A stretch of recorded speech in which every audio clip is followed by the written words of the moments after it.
Avec 37,27% des suffrages, le candidat socialiste a devancé de 2,5 points le député sortant au premier tour. Pour le second tour, chaque voix comptera donc. Le candidat PS a d'ores et déjà obtenu le soutien de la candidate du Front de gauche, du candidat écologiste et même de celui de Debout la République. De son côté, Nicolas Perruchot n'a pas reçu de soutien officiel, mais devrait pouvoir compter quant à lui sur la majorité des votes Front National, qui ont pesé pour 14,25% sur ce premier scrutin.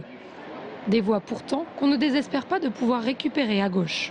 Je ne chasse pas sur ces terres, simplement je pense qu'une partie de ces électeurs peut aussi voter pour moi, tout simplement parce que je suis pour le retour des services publics dans les zones rurales, je suis pour la justice sociale et je crois que ce sont des mots qui peuvent leur parler. Le report des voix du FN s'inscrit donc d'emblée comme un enjeu majeur de ce second tour, mais ce n'est bien sûr pas le seul. Pour Nicolas Perruchot, tout compte, y compris l'actualité nationale, qui selon lui pourrait jouer en sa faveur.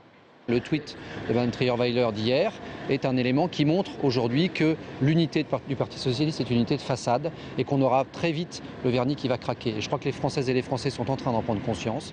Mais dans un camp comme dans l'autre, on l'a bien compris, ce qui pourrait faire définitivement pencher la balance, ce sont les voix des abstentionnistes, très nombreux sur cette circonscription.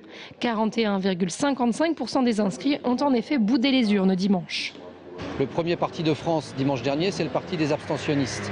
Et donc à partir de là, il faut que nous aussi, candidats et candidates, on apprenne de cela et qu'on aille chercher les électrices et les électeurs un par un. C'est le travail qu'on est en train d'effectuer ces jours-ci. Côté PS, on s'affaire également à mobiliser avec un calcul très simple. C'est la ville de Blois sur laquelle le taux des abstentionnistes est le plus fort, 48%. Or, Blois vote très majoritairement pour moi. Par conséquent, je pense que s'il y a une mobilisation au deuxième tour, elle peut me bénéficier.